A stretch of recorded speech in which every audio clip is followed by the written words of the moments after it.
Hey everyone, and welcome back for another deep dive with us. Today we're going to be looking at how books can totally transform your living space. And to help us with that, we're diving into a book called Books Make a Home by Damian Thompson. Now, Damian is a journalist and author, and he's really got this passion for how literature and interior design kind of go hand in hand. It's fascinating how books can be so much more than just something you read. They can actually become a key part of your home's whole design. Yeah, that's what really drew me to this topic, too. So to kind of kick things off for our listeners, um, what would you say is the most important thing someone should consider when they're thinking about using books to enhance their home? Well, Thompson really argues that your book collection, it's like a visual autobiography, It reflects all those things about you, your personality, your experiences, your values even. So it's not just about making things look pretty, it's more about showcasing your own personal journey through the books you choose. That makes a lot of sense. So, like, how do you even begin to curate a collection that really represents you, especially if you're starting from scratch? Well, I think it starts with being honest with yourself about what you actually enjoy reading. Don't feel like you have to buy books just because they look impressive on a shelf. Instead, maybe try creating a roadmap of your favorite genres or authors or even time periods that really resonate with you. So it's kind of like creating a reading bucket list that eventually becomes your bookshelf. Exactly. And don't be afraid to mix things up a bit, combining those well-loved paperbacks with maybe some special edition hardcovers or even some vintage finds that can add a lot of visual interest and really reflect your unique personality. I love that idea of a diverse collection. But I got to admit, I'm one of those people who sometimes buys books just because the cover looks cool. Is it okay to consider that aesthetic appeal alongside the personal significance of a book? Oh, absolutely. It's all about finding that sweet spot, that balance. Maybe you're really into classic literature, but you also want your collection to have a modern and minimalist vibe. You could choose editions with clean lines and neutral covers. Or let's say you have more of an eclectic style and you want to embrace bold colors and a mix of vintage and contemporary designs. The key is to let your personal style be your guide. That makes me feel a lot better. Now, I won't feel as guilty about being drawn to those gorgeous coffee table books. hmm So, okay, you've got this vision for your collection, but where do you actually find all these amazing books? Oh, that's part of the fun, the thrill of the hunt, Mhm. you know? Don't limit yourself to just online retailers. Explore local bookstores, antique shops, library sales, even ask friends for recommendations. It's amazing what treasures you can find when you go beyond those usual channels. I love that. It's like going on a bookish adventure. Speaking of adventures, the next step is figuring out how to showcase all these wonderful books. I'm guessing we're thinking beyond just the standard bookshelf here. You got it. Thompson really encourages us to think outside the box. Imagine low shelves built under a window, creating this cozy little reading nook. Or how about a coffee table with built-in shelving so you can display your current reads? Oh, those sound so inviting. But those ideas seem geared more towards a living room. What about incorporating books into other rooms, like the bedroom? The bedroom is a fantastic place to show off those literary loves. Think nightstands with built-in shelves for those bedtime reads. Or if you're going for a more minimalist look, floating shelves above the bed offer a really sleek way to display books. And for kids' rooms, those low, colorful bookshelves can really encourage little ones to explore and pick out their favorites. Those are some great practical ideas. But what about those of us who are dealing with smaller spaces? My apartment's basically one giant bookshelf already. Hmm. What does Thompson suggest for those of us who are a little bit cramped? Well, he's got some clever ideas for that too. Hmm. He suggests using book ledges so you can display books face forward, which creates this cool gallery-like effect. It saves space and makes a real visual statement. You could also repurpose some old furniture, like a dresser or a trunk, into a unique bookshelf. Those are brilliant. I'm already thinking about that old trunk in my attic. It's amazing how you can take something practical and turn it into this design element. Exactly. And don't forget about those often overlooked areas like hallways and staircases. Floor-to-ceiling bookshelves in a hallway can be stunning, and built-in shelves under the stairs are always a classic. Right. It's all about making the most of those awkward spaces that often get neglected. So now that we've got all these amazing display ideas swirling around in our heads, the next question is, where do we actually sit and enjoy all these books? It's not just about looks, it's about the experience too, right? You're hitting the nail on the head. That's where the idea of a personalized reading nook or even a dedicated home library comes in. And that's exactly what we're going to be diving into next. It's kind of funny when you think about it. You know how we display books has really evolved over time. Mm. Thompson actually points out that books used to be seen as these status symbols, like those huge libraries you see in old movies. Oh, yeah, those floor-to-ceiling shelves filled with all those leather-bound books. It definitely gave off that vibe of like, I'm wealthy and I'm well-read, but it seems like things have shifted a bit. Right. What's interesting is that as books have become more accessible, their role in interior design has changed too.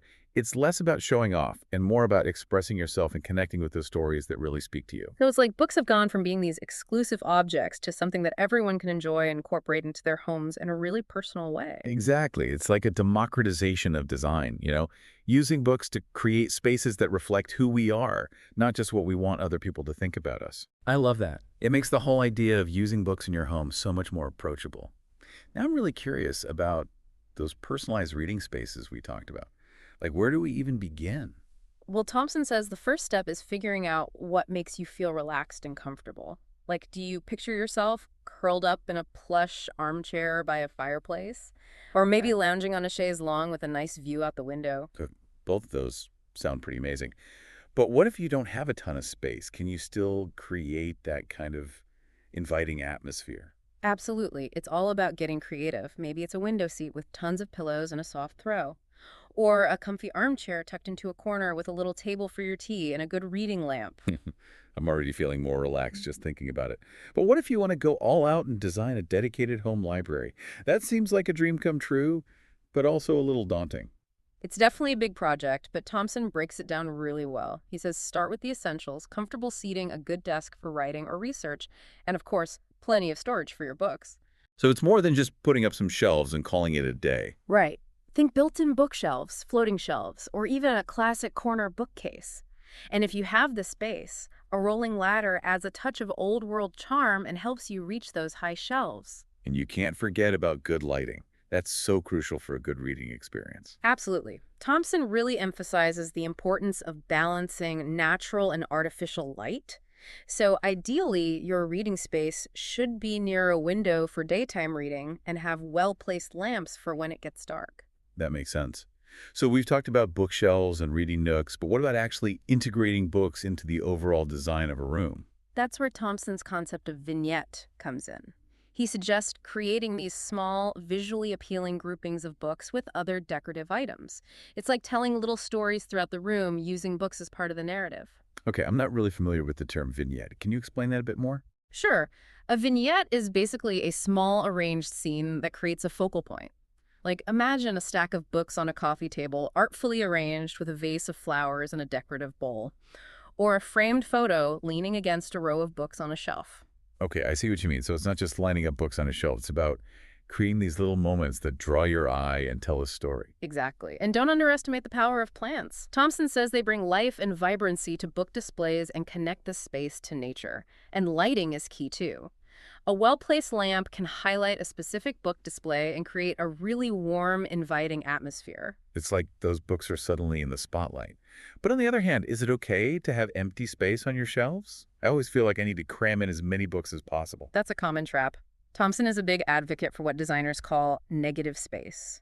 Leaving some gaps on your shelves allows each item to breathe and prevents the space from feeling too cluttered. So it's not about filling every inch with books. It's about being intentional with the arrangement. Exactly. It's like a curated museum exhibit where each piece has its own space to shine. Before we wrap up this part of our deep dive, I wanted to mention something Thompson says about books that really stuck with me. It's this idea that books provide a sense of continuity and timelessness in our homes. That's interesting. What do you mean by that? Well, he argues that books by their very nature connect the past, present, and future. They contain the wisdom of previous generations, they speak to our current interests and concerns, and they offer glimpses into what might lie ahead. When we surround ourselves with books, we're surrounding ourselves with this rich tapestry of time and human experience. That's a beautiful way to put it. So it's not just about decorating with books, it's about creating a connection to something bigger than ourselves. But how do we make sure that connection stays strong and we don't end up with a collection that feels stale or overwhelming? That brings us to the less glamorous but equally important part of book ownership, right? Yeah, you're right. We can't just sit back and admire our book collections. We got to roll up our sleeves and talk about the not-so-fun stuff, like organization and maintenance. And Thompson doesn't shy away from that. He actually dedicates a whole section to it. And he starts with something really basic, dusting. Oh, man. I know I'm guilty of letting the dust pile up on my shelves. But it really does make a difference, huh? It really does. Dusting your books regularly not only keeps them looking good, but it also prevents all that dirt and grime from damaging the covers and pages. Okay, so dusting is a must. What other care tips does Thompson recommend? Well, one big thing he emphasizes is keeping books away from direct sunlight.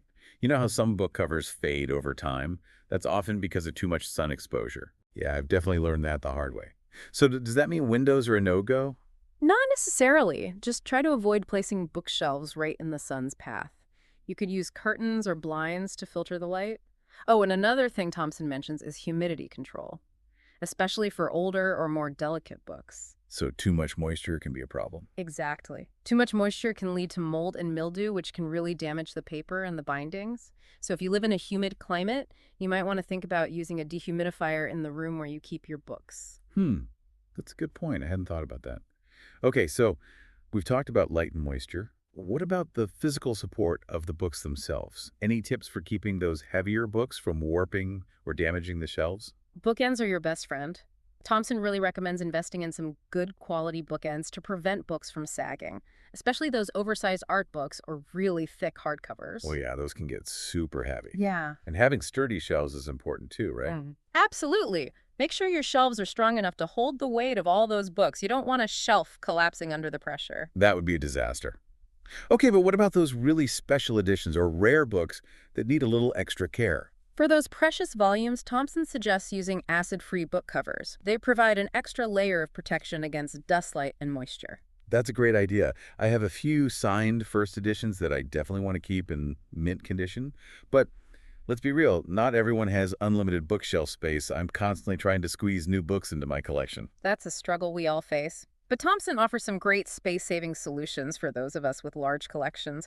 He's a big fan of vertical storage, things like tall bookshelves or wall-mounted units. That makes sense, especially if you have high ceilings. Exactly. And you can also get creative with those understair areas or alcoves or even closets. With a little imagination, you can turn them into mini libraries. I love those ideas. It's amazing how many storage possibilities we overlook in our homes. But even with all the best storage solutions, there comes a time when every book lover has to face the music, the dreaded downsizing. Oh, yeah, that can be tough. But Thompson had a really positive outlook on it. He encourages us to see it not as a loss, but as an opportunity.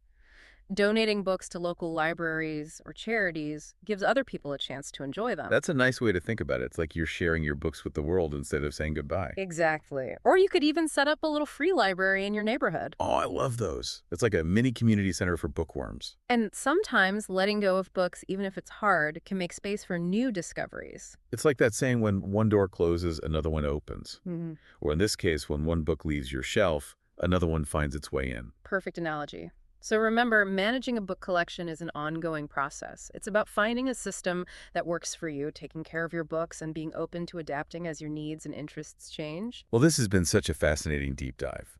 We've covered so much from curating a personal collection to creative display ideas to designing reading nooks and home libraries. We even tackled the practicalities of organization and maintenance. It's been a pleasure exploring all these ideas with you. I feel like we've really gotten to the heart of what makes books so special and how they can truly enrich our lives in so many ways. Absolutely. They're not just objects, they're vessels of stories, ideas, and emotions, and they have this incredible power to transform our living spaces into reflections of who we are. So as we wrap things up, what's the one key takeaway you want our listeners to remember from this deep dive? I think it comes down to this: your home is a canvas, and your book collection is the paint. Use books to create a space that tells your story, reflects your passions, and makes you feel truly at home. That's beautifully said. Now, I have a final thought-provoking question for our listeners. Now that you've heard all these ideas, what kind of story do you want your home to tell through the books you choose to display and how you arrange them? That's a great question to ponder. Take some time to think about what books truly resonate with you and how you can use them to create a space that reflects your unique personality and style. This deep dive has given me so much to think about. I'm already itching to rearrange my bookshelves and create a more personalized reading nook. Me too. It's amazing how a little intentionality can make such a big difference in how we experience our living spaces. Well said. And don't forget, listeners, we'd love to hear your thoughts on this deep dive.